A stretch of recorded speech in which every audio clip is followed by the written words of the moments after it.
Welcome to the Anxious Gamers podcast. We are your hosts. I'm Chris. And I'm Josh. We got another really good episode for you guys this week. First, we're going to kick things off with some video gaming news, jump into the video games that we are currently playing this week, and then our main topic of nostalgia games that don't really hold up anymore. So, Josh, give us some gaming news, man. What have you heard this week? So this week I saw the Unreal Engine 5 tech demos that they just released. Oh. A lot of new features that I'm really excited to see get put to use. So the first one that I saw was them demoing a new foliage system. So a lot more greenery, a lot more like just very dense jungle. Okay. But they had this super realistic model of like an electric truck. And like they got this from the manufacturer that they were working with. Mm-hmm. And they were showing off a new shader system called Substrate.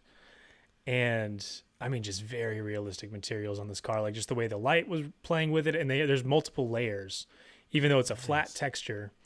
You could see they threw a type of like gemstone material on there, and just the depth that it gave it was really incredible. But some of the crazier things that I saw were like the tires deforming on rocks, and like this ultra realistic suspension and everything. Wow. And then they showed like highly reactive water, like this truck going through the water and like it moving really realistically and splashing and all of this. And it's all real time. But the craziest part that they showed was this they have a procedural generation system that they're building. Yeah. And basically like you can build these set pieces, like in this case, they had like these mountain pieces. They had like almost like modular blocks, right? Trees and rocks and dirts and, cliffs and everything. And when they would move something, like they had a big center rock and they had two paths going around it. And they were like, well, what if the level designer wants to, move and close off the right path? And they moved it, and this whole scene updated. And then there's like, it like replaced logs laying across the top and trees and like regenerated this whole level instantly without like, it was just like this magic black box of chaos that produces a level. I don't know. It's wizardry, honestly. Man. Like as a developer, I don't understand how they were able to pull that off. It's really cool too, because like a few months ago, I was like, or not a few months ago, but like in February when I played your PS5, I was like, this is it. I'm like, this is gaming. Like, what else can they do? But they keep doing it. Yeah, they keep doing it. I'm really excited. Did you ever play the Crysis games? Oh yeah. Like on the Crysis engine and stuff. Yeah. Or achieved with CryEngine 3 or whatever. I'm really curious to see if, I assume, would they use Unreal as well? A lot of companies are now. Yeah. They moved Kingdom Hearts 3 to Unreal. Like a lot of the engines that used to be in-house. I mean, some places there's still like the Frostbite engine. Yeah. But a big majority of, especially Square Enix, I think completely moved to Unreal. I mean, it feels like 90% of games these days are either Unreal or Unity. And for good reason. I mean, they have some of the most powerful features that I've ever seen. It's just really cool because you even have, like, it's their own Capcom stuff, but like the Resident Evil engine looks phenomenal for what they do. And then like when they got like Monster Hunter Rise on the Switch with the Resident Evil engine, it was like, oh my God. So yeah, it's every time I'm like, how can graphics get better? And then it's like, oh wow. So the last hurdle, and this was crazy to see too, there was another tech demo for Unreal's MetaHuman. It's like this character generator thing, but you can tweak, like it's basically this really expansive character creator. Yeah, you can then export the model and the animations and all of that, use it in your games. But they were showing off a new feature where they have an app on your phone where you basically set it on a tripod, you light your face, you give your performance, and then it analyzes the video, creates a 3D model of your face, and then gives you an animation based on what you said and did. And I mean, it's down to the wrinkles like between your eyes, the crow's feet right here. and it would take that, and then you could slap it on any character you wanted, or your digital double. Do you think it would pick up my red cheeks? For those of you listening and not watching us on YouTube, I have very scarlety red cheeks. Do you think it would pick that up? Very rosy. It might. I don't know. Okay, We'll have to play around cool. with MetaHuman and see how close we can get it. Get my red beard, Yeah. yeah. Well, that's super cool. The big news item today, Nintendo released 10 minutes of gameplay of Tears of the Kingdom. Yep. So me and Josh obviously connected with The Legend of Zelda, specifically Ocarina of Time.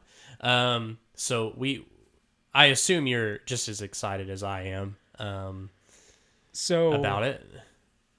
This is a lot of spoilers for if any of those of you listening are trying to avoid these. We are about to discuss this entire 10-minute. We're about to crush demo. you with spoilers. So maybe jump about 10 minutes ahead. We'll mark it. Yeah. We'll mark a section in the YouTube video if that's where you're watching. Sweet. But as soon as they showed what did they call it? The fuse? Yes. Yeah, ability? Yeah. Because I was like, okay, the rewind time, like I get that. That kind of makes sense. But then they showed the fuse ability, and you just can pick up all these random objects, and then making the new weapons. Number one was crazy. As soon as he attached a rock to a stick and it didn't break after 3 hits, I was like, okay, I can see where this is going. But then I didn't see where it was going with the vehicles, you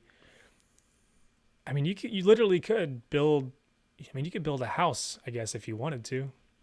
Yeah. So like, they kicked things off obviously with gameplay, and at first it is Breath of the Wild. Like, it's still graphically. I mean, it looked a little bit better. They did some refinements. I've been watching a lot of like Game Explain videos and stuff where they're doing comparisons and stuff. But then you get to the rewind feature, which is actually called recall. Right, so objects fall from the sky because, the whole point of the game is there's cities in the sky, islands in the skies. And they're called the Sky Islands. So recall shoots you up in the air, rewinds time and objects. Fuse, you can put weapons together. Ascend is the going through ceilings. So like if you're in a cave. So I really do think, because there's been some YouTubers, my secret inside YouTubers, who have discovered, like, it looks like there are still shrines, but it looks like there are bigger shrines now that could potentially be what we hope as Zelda fans, dungeons of some sort. So I really do think the Ascend going through ceilings is going to play a part in dungeons. This is just a theory. Because if you think about like the old 2D Zeldas, the different, like going down the stairs in A Link to the Past or falling down like the squares or something, it was platformed, so it's like, I feel like maybe they like implemented that into some sort of, because it's just like weird. Like, I get it, it's quicker to, because Al Numa, the producer, during this video said that it's to climb stuff faster instead of having to use stamina and climb up a mountain. But I'm like, is that really all? Like, is that can't be. You're lying to us, man. You're lying. The Ultra Hand, putting stuff together, building the raft, a car, looks crazy. So I don't know if you picked up on this, but like, do you feel like Tears of the Kingdom is going to be more limited than Breath of the Wild? So like, we have the kind of like the Minecraft construction stuff, do what you want, but I didn't see any swords, I didn't see any bows. Even on the presentation, if you look at the D-pad, there was like an apple, a shield, and a sword, but there was nothing on the bottom of the D-pad. There was a section, remember, he was shooting the birds, he was hunting them, and he put the I mushrooms did on see the that arrows, yeah, or the key size. Yeah, that was really cool. That was super cool. But like, with I guess, let me reiterate, the whole fusing of the weapons, do you think that there are going to be less weapons? I think there's still going to be traditional things. I'm just curious if have there besides maybe Majora's Mask, has there ever really been like a mainline game where you don't have the Master Sword? Yes. Yeah. Well, mainline game. Like, I you know don't what I think mean? Like, yeah, yeah, like Link yeah, to the yeah. Past, Ocarina of Time, Wind Waker, Twilight Princess, Skyward Skyward Sword, Twilight Sword, Princess. yeah. Yeah. I mean, the Master Sword it's destroyed. It got whatever dropped in acid or something. You know, Yeah. it's like whatever they showed it, but like not in this trailer. But I feel like it yeah, has to come back though. So I still think there's traditional swords. I do wonder if you can fuse things into the Master Sword though. that was actually something I was thinking about. Like, I'm like, okay, like, can I put like I don't know I'm gonna put a a key sign on rock? the Master So Sword. yeah, a key sign Yeah. on the Master Sword. It's gonna be the energy rays from the OG Zelda, Yes, except for their with a giant enemy eye on seeking. it. Yeah. Yeah. Or it'll be Yeah, like the laser beam. Yeah, you can just like shoot them. Yeah, that Ultra Hand feature though. Was it Ultra Hand? Yes, yeah, Ultra Hand. Yeah. Yeah. I do. So you mentioned this about it having kind of that Minecrafty tone, and I was just kind of blown away when he threw a couple engines on there. I feel like it's still going to be a little bit limited. Like you just hit the raft with a stick and then Yeah. it starts the engines or whatever. But I'm really curious to see what all parts we're going to get in there. It's almost going to be like Zelda and Kerbal Space Program. Yeah. There's going to be some crazy things people build. Do you So I'm very excited about this game because I'm a huge Zelda guy. But do you feel like it's I don't know how to say this. Like, I get Nintendo and their innovation and like spicing up their games, which I'm all for. Tears of the Kingdom, I'm excited, but I feel like with Tears of the Kingdom, I'm kind of getting that feeling like people did with Breath of the Wild when there were shrines. They're like, oh, there's no dungeons and there's no this. But like me, I'm like, oh, I love this. Like, I love that I can just go do whatever I want, when I want, whatever. But now that they're really implementing this whole like construction, and people are making the joke Banjo Kazooie nuts and bolts thing. Yeah. I already feel like I'm not going to like Tears of the Kingdom as much as Breath of the Wild, because Breath of the Wild, like, it had that sandbox of like, oh, this is a rock that I can freeze and shoot across, but I can't do anything else with it, unless it's like dropping it on enemies or whatever. You get what I'm saying? Like, do you feel like, is this going to 100% tie to construction? I don't think so. I think there's going to be a lot of traditional stuff going on. Yeah. I think that was a big part of the demo to show how it's different from Breath of the Wild and why people are going to want it. Which is cool because like I feel like if they made Tears of the Kingdom, didn't have the construction side, the Minecraft side to it, and just added dungeons, then people would have been like, oh, it could have just been DLC, or because I mean it literally is like some of the same music. It's kind of like when Ocarina of Time and Majora's Mask came out. It was like a lot of it's just the hardware, they don't have time to make all new things and stuff right now because that Switch 2's coming. But, so. Yeah, I mean, this one's a direct sequel like Majora's Mask was. Yeah. So it's largely using a lot of the same assets, music, the engine. Yeah. So, I mean, it makes sense that it looks super similar. But Al Newman did say that, the world is quite different. You just have to kind of look for it. And that gives me hope because, like, Ocarina of Time and Majora's Mask were, to me, two completely different games. Right. Because the tones were different, the story totally different. They reused the assets in different ways. Like the characters were different people. Yeah, and then you go to Wind Waker, which is like different, and then to Twilight Princess, which is like, oh my god, this is like realistic. To Skyward Sword. When Skyward Sword came out, I was disappointed because I was like, dude, you went from this. Yeah, well, not only the art style, but it was just actually, I would say the last two Zelda trailers that got me very excited were Twilight Princess and Breath of the Wild. But like when I saw Skyward Sword, I was like, okay, cool, Zelda. But I'm like, what is this? You know, like you went from Twilight Princess to that, and that was the same when people were like, oh, A Link to the Past to Ocarina of Time, or Ocarina of Time to Wind Waker. They're like, Ocarina of Time was so like serious and this and that, and now it's like, I'm a little cartoon guy sailing on a boat, which Wind Waker is one of my favorite Zeldas. But I think I'm kind of feeling that with Tears of the Kingdom a bit, but it's that pretty big core mechanic change. It is, yeah, like gameplay wise and everything, yes, but I'm like, I think it's just sometimes I underestimate Nintendo, even though I'm the biggest Nintendo nerd out there. Gotta have faith. But I gotta have faith, and Breath of the Wild reeled me back a bit because I said this a few episodes ago. Like I was so big into graphics. I was so big into like Xbox One, PS4. You know, even going back to PS3, 360, which like I love those systems. I love those games. But like it got to a point where I felt like everybody was doing the same thing, and then Breath of the Wild came out, and it was hard for me to go play that. Yeah. Because I'm like, oh, I got to go back to like a Nintendo console that's not as powerful, but it reeled me back in. And it's just been like the Switch is my favorite system. So I am very excited about Tears of the Kingdom. I pre-ordered it. I pre-ordered the Amiibo. That new Switch OLED looks really cool. And the Pro Controller and the case look awesome that they did. And when are those coming out?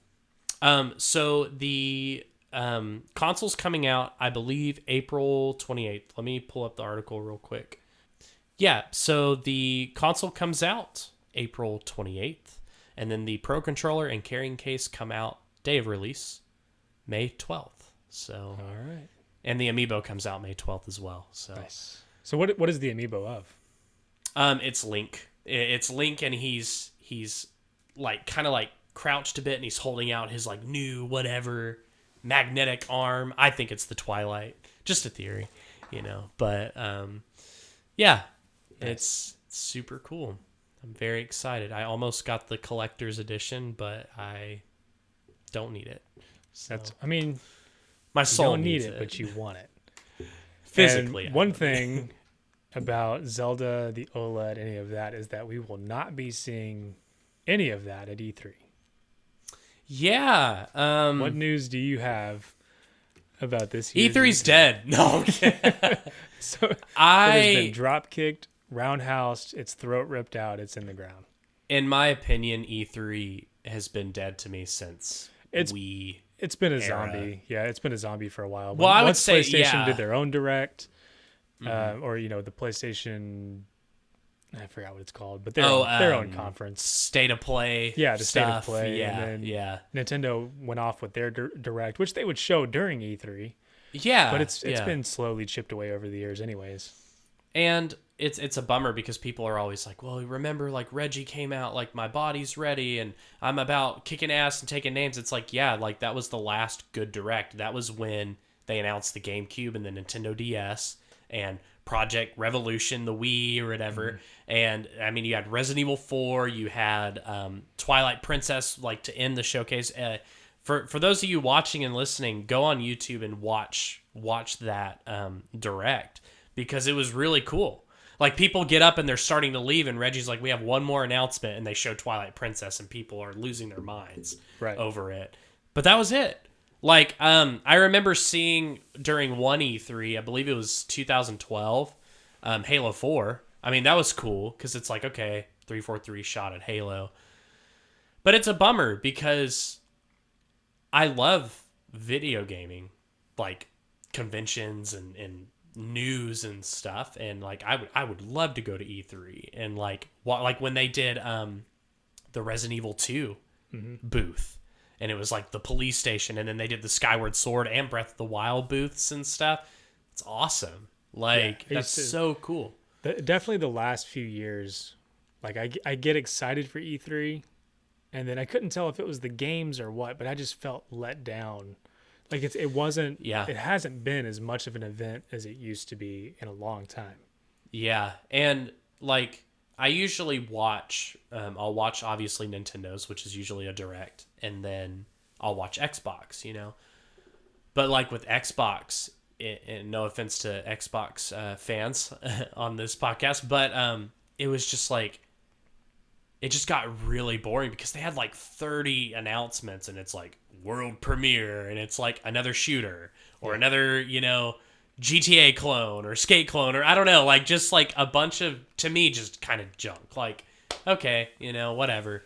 And it sucks because like during the summer I am hardcore gamer mode because like I have time, my lessons, I teach guitar, so like everybody's like out taking trips, so it's like, okay, I can finally sit down with this RPG or something.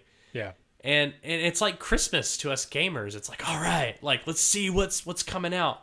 But yeah, I just get excited about Nintendo Directs now. That's kind of like kind of my thing. And yeah, the Direct this morning was like the thing that got me out of bed. I was like, yeah, I gotta go watch that before my meetings start.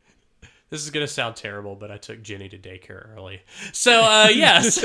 So you had time to watch it by yourself.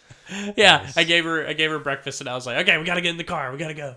No, no, which I'm excited when she gets older because I hope she loves Nintendo as much as I do. But yeah, I mean, Nintendo, Microsoft, Sony, Ubisoft, Sega, all pulled out, man, and more companies have. So, I mean, we get the Game Awards every year, which is cool because you get some pretty good announcements. I mean, they announced like all the Smash fighters pretty much through that. And then Nintendo does directs, PlayStation does their thing. I think there was a talk. I think Xbox is going to try to start doing that as well, which they should.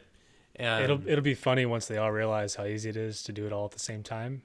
Yes. And then we get, E3 too at some point. Yeah. I feel like it'll all end up merging back together at some point, but I think so too. And honestly, I've really liked kind of Nintendo's approach. Like they've always stuck to the same schedule, but they've been doing like, they used to do full, like in the directs, you'd get like 15 to 20 minutes of the big game, like Smash Ultimate or Breath of the Wild, and it was overkill. But now they've kind of split it up where it's like, okay, like if it's a big enough game, we'll do a big direct for it, or we're just going to cut it up and feed it to you guys. That way you actually play our game and don't leak anything or whatever, and actually get excited. And that to me is more special than like anticipating, I guess. I don't know. Yeah. It's yeah. I mean, my favorite thing Nintendo does that I've never seen really any other publisher or developer do is announce a game and release it on the eShop the same day. Yes. Like the number of times they're like, and this will be available after this direct. And it's like, there for about 2 years, Metroid Prime Remastered has been rumored. Mm-hmm. And that's one of my favorite GameCube games, my favorite Metroid game. I'm currently not playing it right now, but I might talk about it next week. But I was shocked. I jumped. I was giving a guitar lesson, and one of my friends messaged me and was like, dude, Metroid Prime is out now. And I'm like, you're kidding. And what was really cool, and I've had this thought for like the last few years, I was like, what if Nintendo just drops the digital copies early and then the physical copies like a few weeks later? Yeah. And they did that with Metroid Prime. It was like, you can get it now, or if you want physical, you can wait next week. And I'm like, that's genius. Like, just do that all the time. Right. Give me Tears of the Kingdom now, and I'll buy a physical copy. Right, and not to mention the number of double sales they're going to get. Yeah, yeah. Although that's probably what I'll do. I'll buy the digital version of Tears of the Kingdom and then buy the physical and just never open it. I've had thoughts with that. I think I mentioned this last episode where I wanted to get the 3D All-Star, the Mario 3D All-Stars and seal it because it's done. You can't get it digitally anymore either. Yeah. Yeah. I feel like the reception of that one wasn't great though. Yeah. Yeah, the artwork and stuff and like the lack of any sort of improvement. Yeah. But let's move on to what we are currently playing this week. So, Josh, give me a game. What do I need to check out this week? What do you need to check out? Book club. Yeah. So I actually this week's been a little light on the gaming. Been really busy. I still sneak in, my little sneaky Sasquatch every once in a while. Yes. A lot of it has just been like looking at other games. I've been watching, a couple of playthroughs of Diablo 4. Yeah. Just it looks those, good. Yeah, those are some of those games that I just don't have the time right now to put into, but I still kind of want to see what's going on. A lot of the guys that I work with are all playing D4, and they love it. That and Resident Evil 4 are like the two hot topic games right now. Yeah. I am almost finished with Resident Evil 4. Already? Yeah, the remake. Yep. Wow. Yeah. I I haven't got even it started it. early. I set my Xbox to New Zealand time and played it a day early. I had it pre-ordered for the PlayStation. I canceled it and I got it on my Series S. Nice. It's really good. Yeah. So I've heard a lot of good things about how they didn't ruin anything. They really took it, expanded on it, made everything better, except for the merchant who suddenly has a Cockney accent.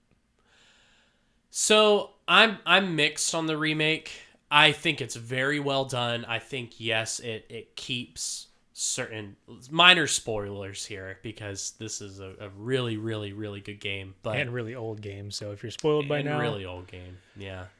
I'm gonna be that guy. I still prefer the original because the remake is great. Like I said, I love the modernized controls. I like the upgrading with the merchant. There's like side quests now. To me, it feels like a completely different game.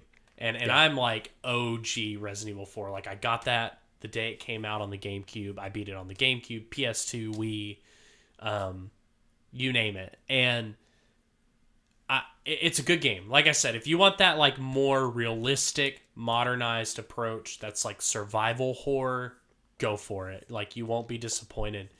But the OG still holds up very well. The HD remaster of the original, you can get it on Switch, PS4, Xbox One. You can get it on PS5, Series S, all of that, Series SX. But it's good too. But I'm almost finished with it. So nice. Yeah. It's been fun. I'll be starting that one on Saturday. We got a pizza party planned. My brother-in-law, one of his buddies, we're all going to meet up while the wives are all at Taylor Swift. Oh, okay. Cool. Yeah. And so we're going to order some pizza, pick up RE4, and we're just going to tag team it, start taking turns and play the way, see how far we can get by the time they get home. Yeah. But we'll be starting that about 2 p.m. There's a lot more exploration to it. So interesting. Okay. But what's cool is you can blast through it and go through the story. But if you're not trying to get like all the plates and everything, I assume. Yeah. I'm about 11 hours in, 12 hours in. A lot of people were finishing it right under 30 hours. Okay. So it's. But we could try to basically speed run it, and probably have it done in 13, 14 hours. Probably, yeah. Okay. So, but it's a great game. We have 2 days to play it, so. I don't want to sound like that guy, like, the original's better. Like, I really like both versions. I mean, like I said, the remake is... That's fine, because I've got some hot takes for our main topic anyway. Yeah, like the remake is really, really jaw-dropping. It's like, oh, cool, like they kept this, or they moved this, or did this. But then a part of me is like, I don't like that character design as much, or I don't like that they didn't include this line, and like you said, the merchant, like he talks a lot more in this one, and I'm like, okay, you're just annoying now. Like used to, is that like, what do you buy? Like he was just what are you buying? like, what are you selling? Yeah, what are you selling? Stranger, now that's a weapon. Like, so, yeah. Yeah, I'm currently playing Resident Evil 4 Remake. I busted out some more Smash Ultimate. My brother once again destroyed me with Donkey Kong. And the worst part is he changes Donkey Kong's color to purple. So, like, I get destroyed by a purple Donkey Kong. So, yeah. Anything else you're playing or just... No, pretty light on things. Although I have been looking into and this may be controversial, but using ChatGPT for pixel art. I'm finding it to be really interesting because one of my favorite, when I'm not playing games, a lot of times I'm messing around with like Unreal, or my favorite 2D pixel art engine is GameMaker 2. And normally, you know, I do all my own pixel art, but I've been playing around with using really Dolly to kind of create a base for certain 2D art that I then go over and, you know, correct the color palette, clean it up, kind of make it my own. But using it as a base has been really interesting. Cool. There's that whole, you know, conversation around stolen art. You know, what was it trained on? They don't get credit. I understand that. But I think it's a pretty neat tool to use as inspiration or as a base to then build off of. That's awesome. Because you can do the same thing with, you know, Google Images.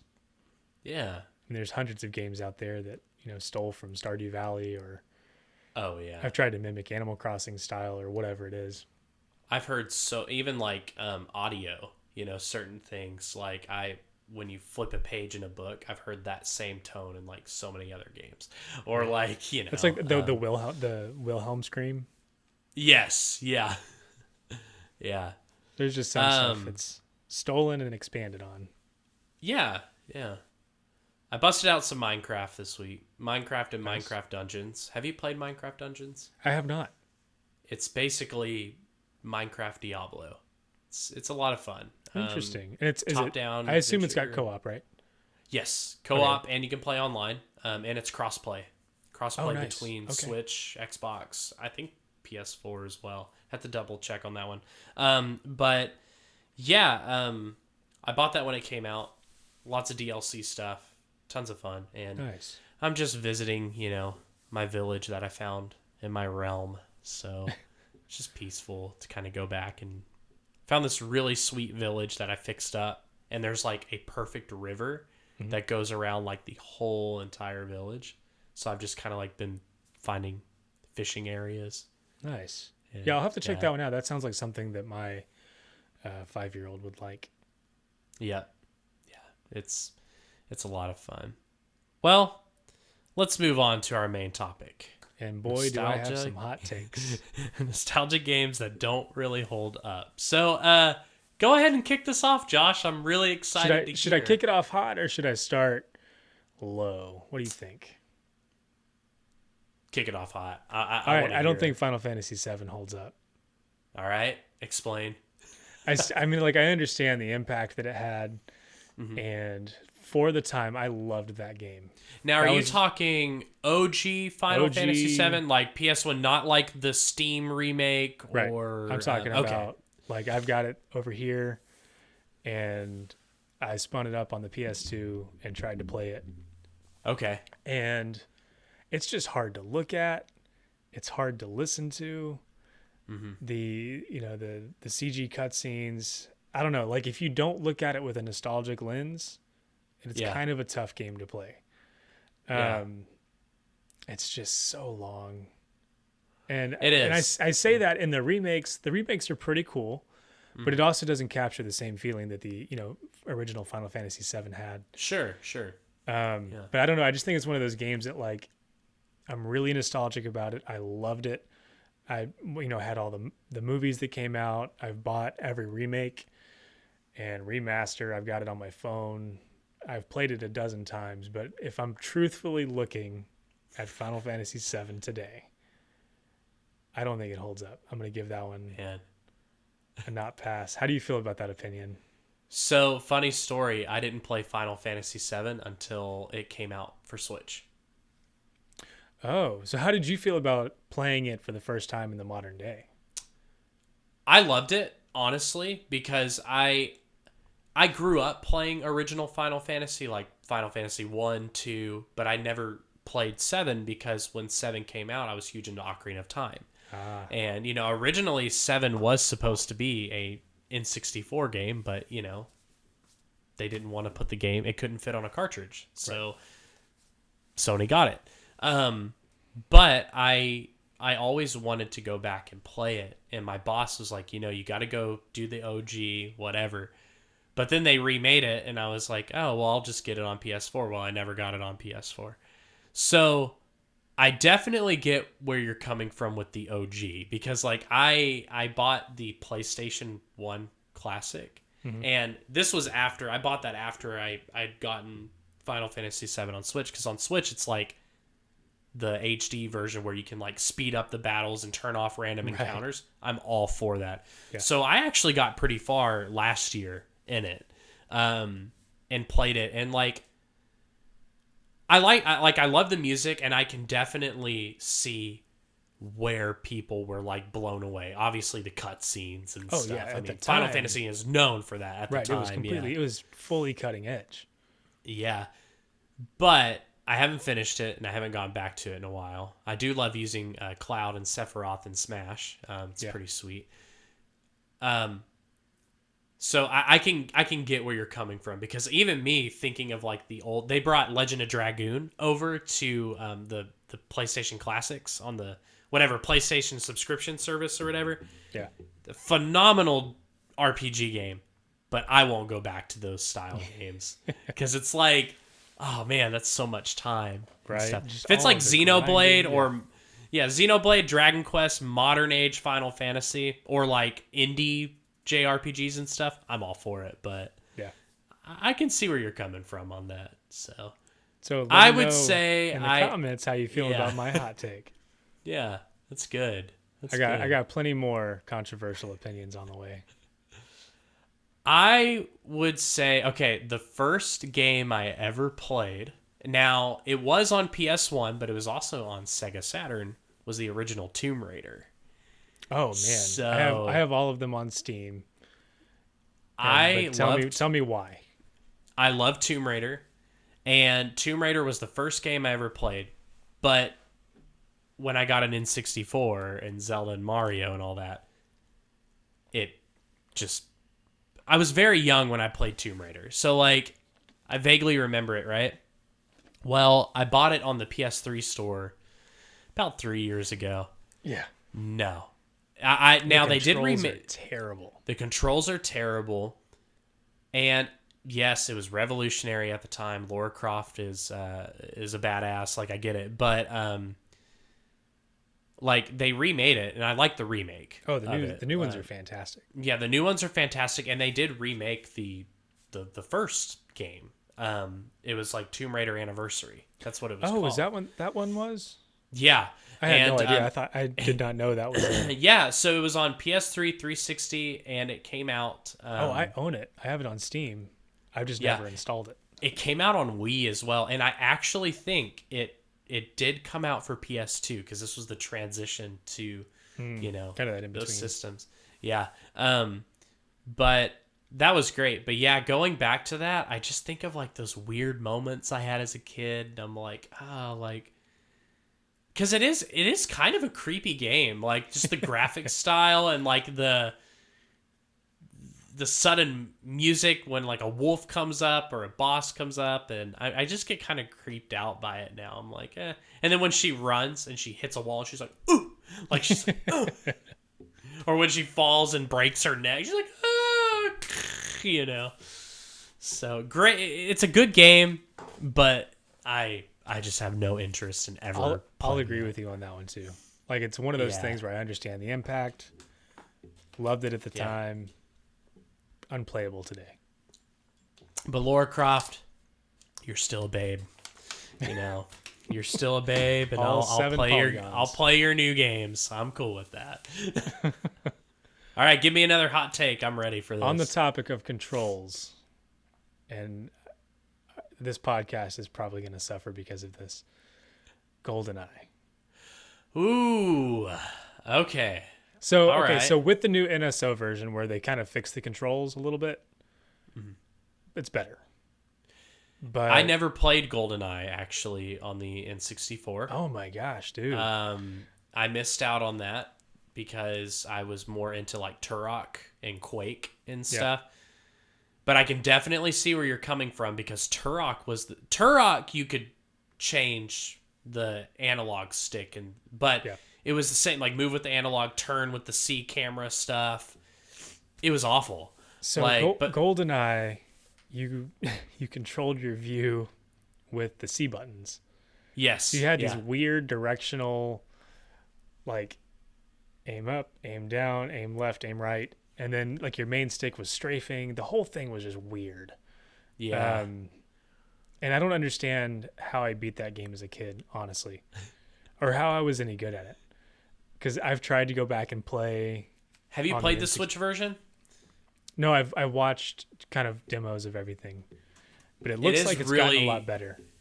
it is really cool to play online with a game that old. Yeah, Like I was playing it with my uncle, and we had actually kind of a lot of fun. But games that have that, like, because like Turok was like that, where it was weird. You could like I said, you could move with the analog stick, but you had to change it because usually it was movement was with the C buttons, camera right. was with the stick. I won't ever in my life go back to an N64 controller. There's like 2 games I'll go back and play, but God no.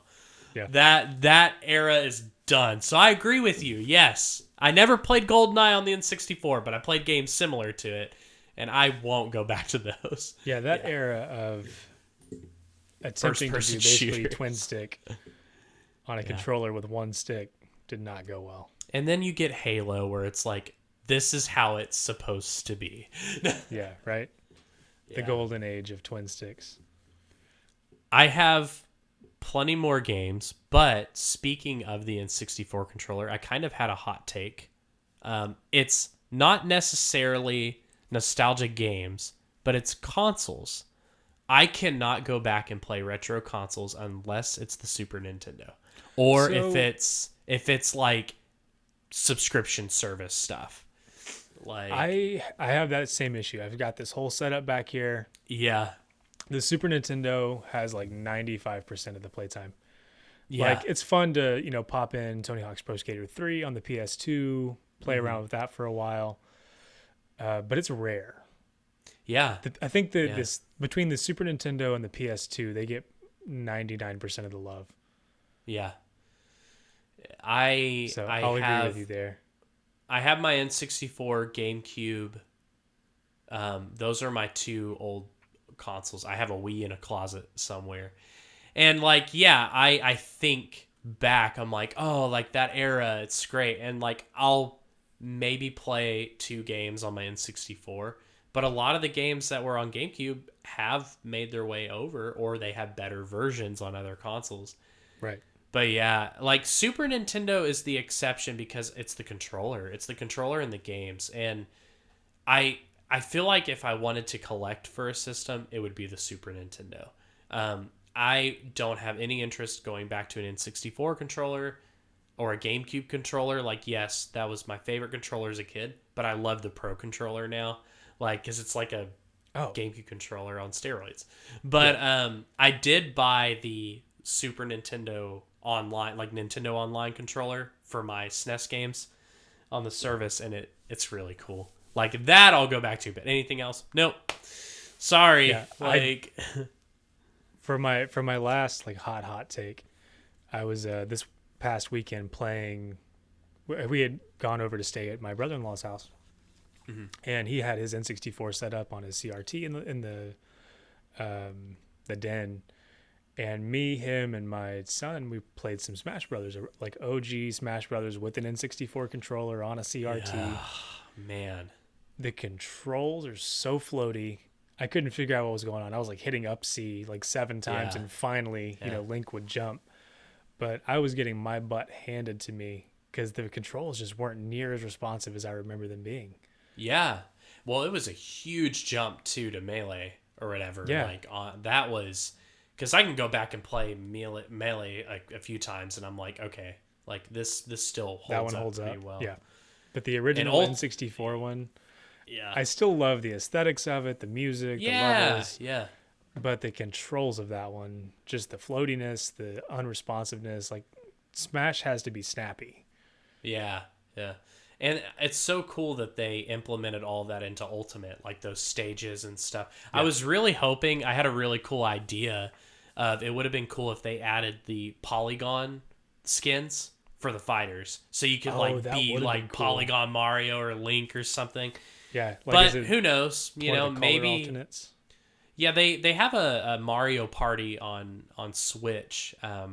That's basically reincarnation of like all the old Yeah, games just brought to standards. So maybe it'd be really cool if they did something with like Smash One and Melee where they blended them together. yeah. Like here's that. We play. I believe it's Mario Party Superstar. Yes, that's play- the one that We play is that one the- like twice a week with my. It's kids. really good. Yeah. Yeah, they love that Really one. good I'm game. kind of tired of having the same 4 courses, and Nintendo better not pull Super Mario Party on us again, where they don't release any new levels. They just release a whole new game for $60. Ugh, They will. I yeah. guarantee this is it. There's just the 4 Yep. levels, and that's it. Yeah. Or maybe there's 5. I think there might be 5 levels. But Yeah. this one at least is better than Super Mario Party. That's true. Did they add DLC recently? Oh no, nothing. Yeah. They released it, and I think it got one stability update, and that was it. Oh man, that's a bummer. Yeah, I was pretty salty about that one. I have a hot take. Okay, hit me. Classic Resident Evil games. Oh, I'm totally there with you. So, Honestly, a lot of this goes back to the terrible controls.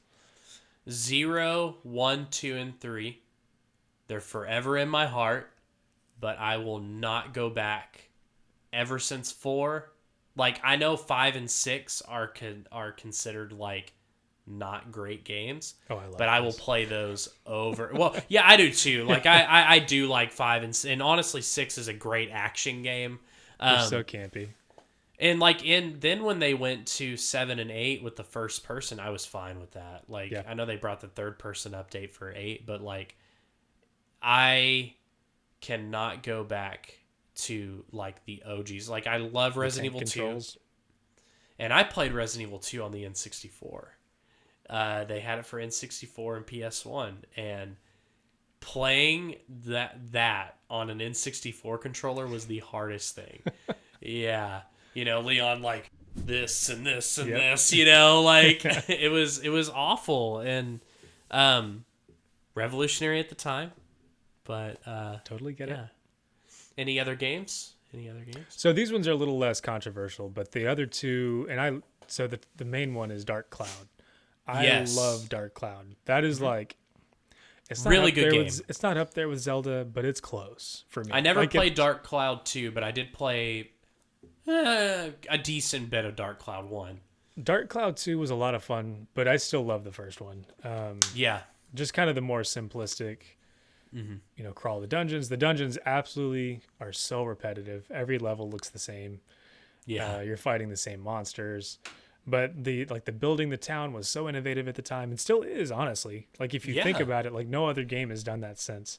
I desperately want a Dark Cloud 3. I don't know that it'll ever happen. But it is a tough game to play now. It's just, I bet. it's more repetitive than Assassin's Creed.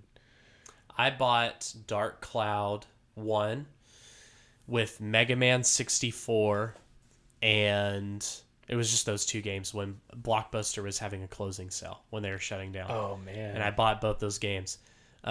Loved Mega Man 64, but Mega Man 64 is also known as Mega Man Legends on PS1. But Dark Cloud, I played both. Both those games are phenomenal. But that's what I remember. I remember Blockbuster. Every time I see Dark Cloud, I'm like, yep. Nice. That was when apparently Blockbuster may be coming back. Save it for the next episode. No, I'm kidding. Yeah, we'll see. Yeah, we'll see. My last game I have an honorable mention as well, but the original OG Mega Man games. So like any NES one 1 through 6. I'm okay with 7 and 8. 7 was a Super Nintendo one. 8 was Sega Saturn and PS1, I believe. But like NES, 8-bit Mega Man, I'm done. And Mega Man's like my top 3 like favorite video game characters. series? I love. So what that is it series. about the originals? They're all the same. Like honestly, like there's so many of them. Like first off, the classic artwork. I mean, I know it's a story and it's gaming history, but God, man, like seeing that as a kid was terrifying. And it's like, that's not Mega Man. That's not what he looks like. I respect Mega Man. Yes, I know that like there's that huge fan base of like, you got to make him 2D and you got to make him like this, which I loved Mega Man 11. That was phenomenal. Yeah. Like, honestly, that was a very, very well made game. I'm very excited about the Battle Network collection coming out. I hope we get a new X game. I love the X collection. That's cool. And obviously Legends. Have you heard the whole Mega Man Legends like theory and stuff? No. So Legends only had 2 games, and both are great. It's basically like a Zelda clone or a Mega Man Zelda clone kind of thing. Well, Legends 3 was going to be exclusive to the 3DS, and I bought a 3DS for Ocarina of Time 3D and Mega Man Legends 3, and they literally canceled it the day I bought a 3DS. And I was so bummed. You did this. I did this. And so there are talks that there is a possibility of Legends getting mentioned, because if you like maybe about 3 or 4 years ago, the new director of the Mega Man series through Capcom said like he understands people want a classic game, which they did 11. They want X, Battle Network, and Legends. So I think that's a possibility, and I'm hoping that's a possibility because he at least like mentioned it, you know. Yeah. So it's on the table, I'm sure. But yeah, the OGs, I just can't get back into them. I love games like Shovel Knight where they take like, you know, or Infernax, you know. Yeah. But the whole like 11 was okay because there was an easy mode. But it's funny because I love the X games, which the X games are like 20 times harder. But going back to that, like 4 bosses, a few more bosses, fighting them all again. 8-bit, you beat the game, cool. Go to the next one. Same thing, just new levels and stuff. So, yeah. Sorry, Mega Man fans. Like, they're probably like, oh, this guy isn't a true Mega Man fan. This if we have any subscribers at this point, they're gone. They're gone. After all of these opinions. I burned them. So, any other games? My last game is Driver 2 on the PS1. Yes. Oh, man. And that was one of my... That is a tough one to go back. Yeah. Yeah. And every time that I play it, I'm just like, I'm just going to go play Grand Theft Auto 3. Yep. Like, if I want something from around that era... like, I know, obviously, GTA 3 was a little after Driver 2, but... like, the lack of... and this is going to sound terrible, but, like, the lack of interaction with pedestrians, like, it's... you're almost on rails. Like, it very safely keeps you from doing anything bad. Like, I know you're supposed to be a good guy and all of that. Mm-hmm. But graphically, control-wise, even story-wise a little bit, like, it's just a hard-to-play game now. Yeah. And I've tried. And that's one of those ones that has kind of made me sad lately because I'm like, I really want to go back and feel how I did on Driver 2. Yeah. But, man, that one did not hold up. So... My honorable mention or mentions, because I have kind of a surprise segment here, because we are the Anxious Gamers and we do sometimes talk about mental health. The first honorable mention is Gears of War. All right. So, and honestly, I would say Xbox 360 era in general. So like Halo 3, Gears of War, Fable. All right. Those 3. Maybe even like Left 4 Dead. Okay. Yeah. Loved those games in high school because that was like when I started dating my girlfriend at the time. I was like into those games. I was so into it. Now this is where it's going to kind of turn into the mental health side. I don't like going back to those games because it puts me in my teenage years, and my teenage years were very rough. My anxiety was high. My home life was high. So this is kind of a spin where it's like I live off nostalgia. I do. Like I love going back and playing games and reliving those happy moments. But even though Halo, Gears, and Fable, and I'm going to throw in Left 4 Dead, got me through the very dark time in my teenage years, and they made me happy, I can't go back to those games. And I love Halo. Like, I'm looking right now on my wall, I have the Halo 3 cover art signed by Steve Downes, Master Chief, the voice actor. And I have my original Halo 3 launch edition here. And I can go back, I can at least go back and play Halo, but like Gears, all that stuff, I can't do it. Because it makes me mentally, I'm like, why do I feel like I have a knot in my stomach? And it's like, oh, I used to be, and even God of War is kind of like that as well, because I was big into the PS3. The OG ones. So that's kind of something for the listeners to think about, or even you. It's kind of a spin on like we live off of our memories, like our good memories and stuff, but then the things that do make us feel good, do they make us still feel good now? Or does it bring back like some of those feelings that they originally took away? Yeah, that's a really interesting one. And I've tried really hard to like get back into my PlayStation or my Xbox. Obviously, I'm playing the RE4 remake, but the reason why I'm having such a good time with it is because it's the game itself. But like going back to an Xbox, I feel like I'm like, oh man, I'm 14 again. Yeah, and I have I actually have one that's kind of recent for that. Divinity Original Sin 2. Yes, yeah. So there was a guy that, we grew up together in, rural East Texas. We started a company together. Like we did all this stuff. We were roommates at one point, and we played through Divinity Original Sin twice. Yeah. And just online co-op. And like, I've never found somebody that I could play that game with the same way. But then just like, I don't know, a year and a half, 2 years ago, like we would generally go through kind of some long stretches of we just didn't talk. But like I could just text him and be like, hey, what you been up to, or just try to call or whatever. And like we would just kind of pick up. Like, everybody gets busy. And especially guys have this ability to just like not talk to each other for a year. And then pick up right where you left off. Yeah. But the last few times I've tried texting him or calling him, like he just doesn't answer. And then I found out through my dad, because my dad and his dad, they see each other occasionally. They live in the same town. That he's mad at me for some reason. I literally have no idea why. And because you didn't hop on when I'm kidding. So it's bugged me for like 2.5 years now. Like, I don't know what I did to him to make him mad, but now I have trouble playing Divinity Original Sin 2 because we had such a good time together. Like we were pretty close friends, and then I got kind of ghosted. I will play that with you because my friend got me into it, and I started at the beginning and I really liked it, but I will play that online with you. All right. Because I want to get into that game.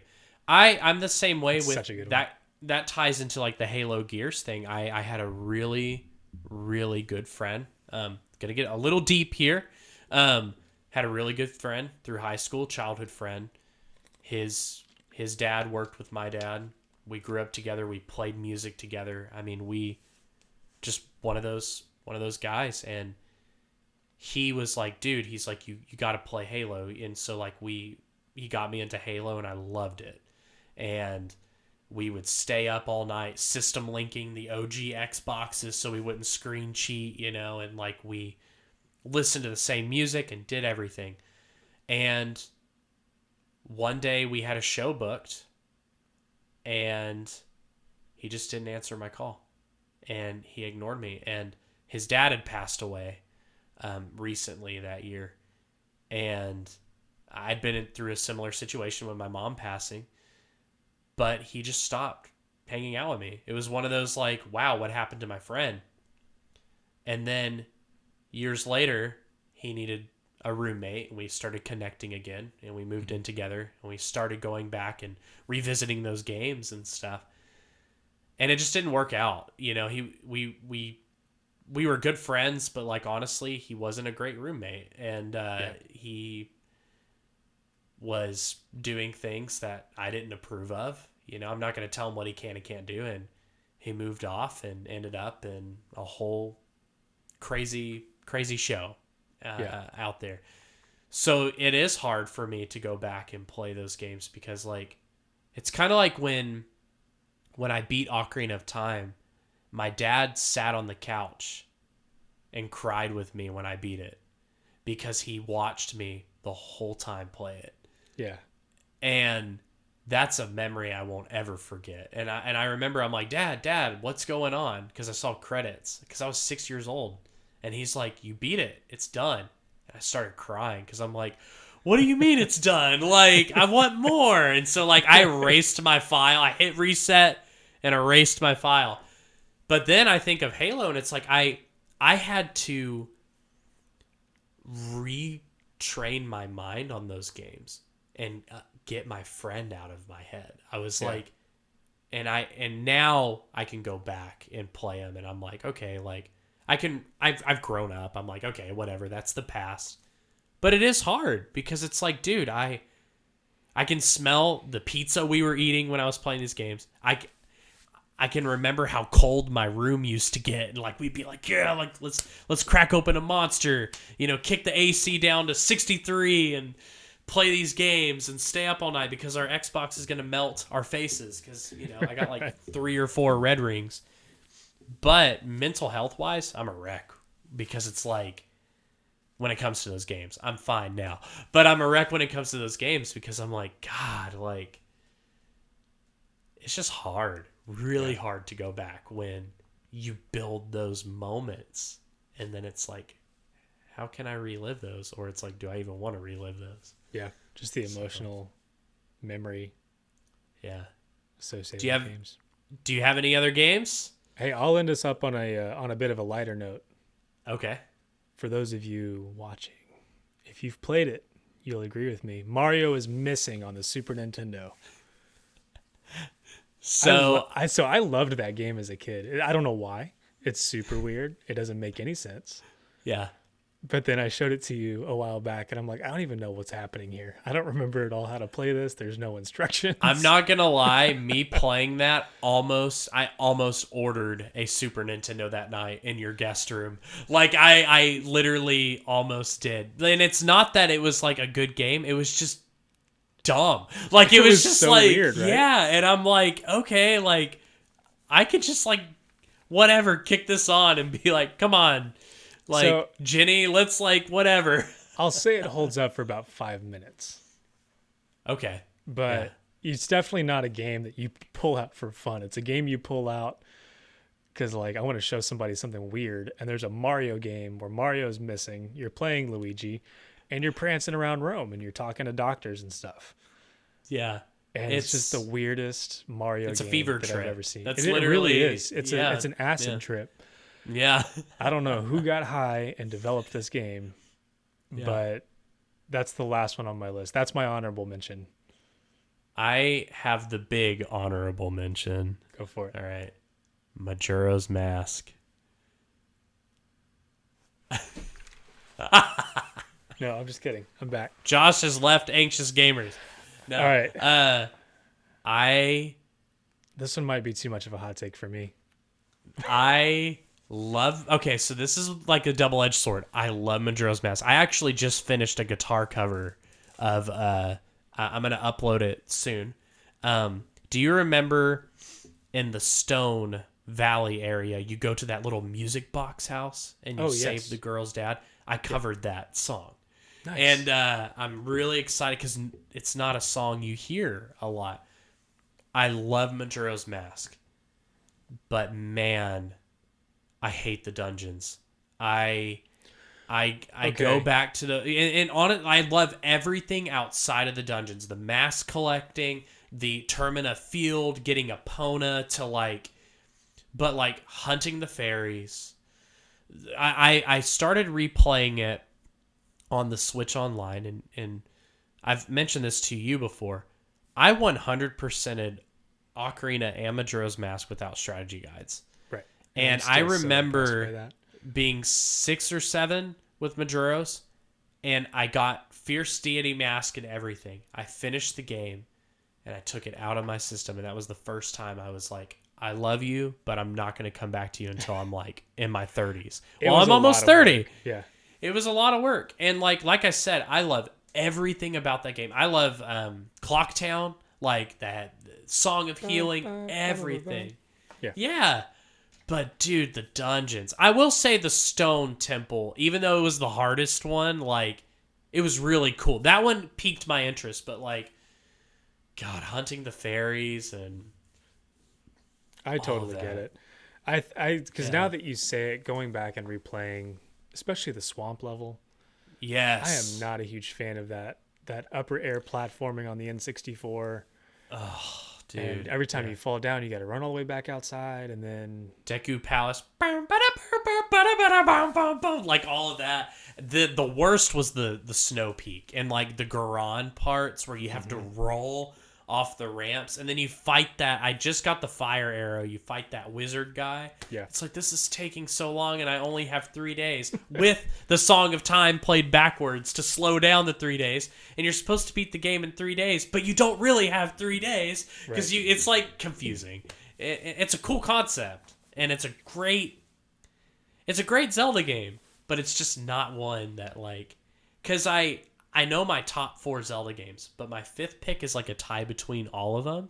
And Majora's Mask almost made the top 5. But been replaying Minish Cap, and I'm like, Minish Cap's kind of up there. right. So, but then A Link to the Past is kind of touching Minish Cap, so. All right, I get it. Yeah.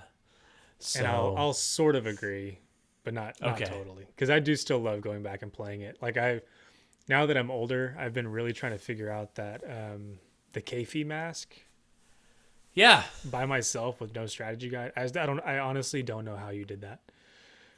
Well, I still can't figure out what's going on. Lots of Mountain Dew. Summer of like, what, 2000? 1999, 2000? I don't know. Something like that. Yeah. So, yeah, it's weird. It's like a love-hate relationship. And that's the only Zelda game I feel like I have that with. So, I understand. well, we don't talk about the CDI Zeldas or even like Zelda 1 and 2. I don't really want to go back to those. But I like 1. 2 is difficult. I used to have a thing where I'd beaten every Zelda game available, well, except for the CDI. That is no longer true. Like, it's just the collection of games has just grown too high, and there's just weird ones now, like Tingle's Rupee Adventure. Yes, but I always said that with the exception of Zelda 2, The Adventure of Link, and I finally had to go back and just used a guide and just played through the whole thing. That is a difficult game. It's very difficult. Zero chance I would have figured that out on my own. Yeah, I played that one on the Master Collection on the GameCube. Nice. Because I played that and I was like, it's cool, but like it's kind of one of those things like when Nintendo went from the Wii to the Wii U. Like, I love both systems, but like it's like, what are you doing? Because like Zelda 1, it was like, oh cool, you're in this open world, you can go do what you want. But then Zelda 2 is like, what you're like, it's Mega still Man sort of now? an open world. It's just it's weird. still sort of an open world, but like it's like 2D, like. But then Link's Awakening fixed it. It's like you have some 2D elements in Link's Awakening, and it's like, okay, this is fun, because it's top down. But yeah, Majora's Mask. Sorry, buddy. Well, yeah, we'll have to get into top Zelda games in another episode. Yes. So that wraps up this episode. Be sure to check us out every Thursday on YouTube, Spotify, and Apple Podcasts.